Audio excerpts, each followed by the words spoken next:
cuáles son las causas que pueden llevar a una ciatalgia. Específicamente, la más común y la más frecuente pues es la hernia discal,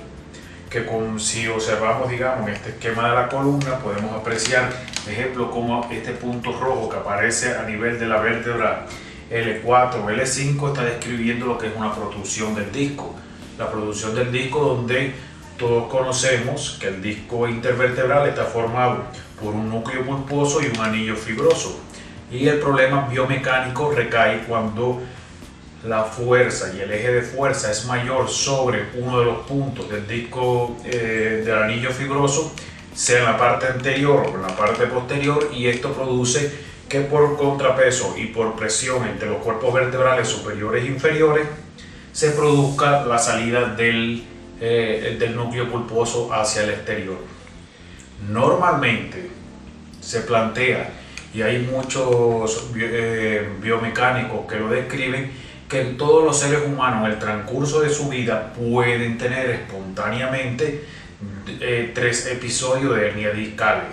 Y esto se debe generalmente a periodos donde existe renovación o cambio del tejido fibroso o conectivo que forma el anillo fibroso. Y quiere decir que una persona, pues generalmente se dice que en la primera etapa de desarrollo, sobre los 15, 14, hasta los 18 años, puede producirse una protrusión espontánea del disco hacia afuera sin ocasionar sintomatología. Otra se describe entre los finales de la década de los 30 y principios de los 40. También puede producirse una producción espontánea del disco y regresar normalmente. Y lo mismo sucede al final de la quinta década de vida, donde también puede producirse una salida espontánea del disco hacia afuera y regresar espontáneamente sin producir sintomatología ninguna. ¿Dónde radica el problema? Que como muchos de los pacientes, de las personas, están acostumbrados a vicios posturales o a realizar trabajos forzados o a realizar fuerzas inadecuadas o cargar objetos del piso con una postura inadecuada, pues si en ese momento que tocaba producirse una hernia espontánea,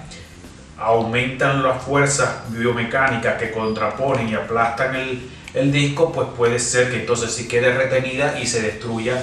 la debilidad que tiene ya de ente el anillo fibroso, y de esta forma pues quedaría entonces ya establecida una hernia.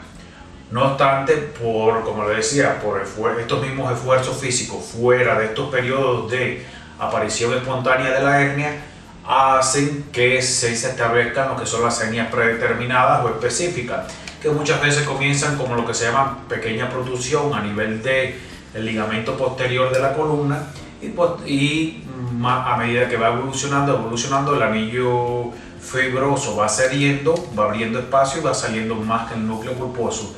y se puede establecer lo que es ya la hernia propiamente dicha.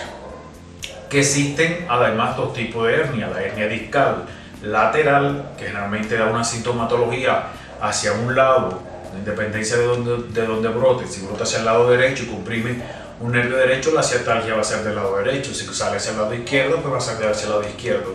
Pero están las de tipo central, que estas ya no van a comprimir ninguna de las raíces nerviosas que están al lateral, sino va a comprimir directamente sobre la médula, y más que nada sobre lo que se llama fundamentalmente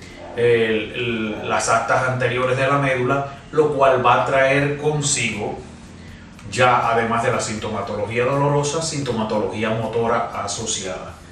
Recuérdense que en la parte anterior de la médula están todas las neuronas que tienen que ver con la motricidad, conocida como motoneuronas, y la parte dorsal de la médula están lo que son las vías sensitivas o neuronas sensitivas, que están más relacionadas con las sensaciones y el dolor.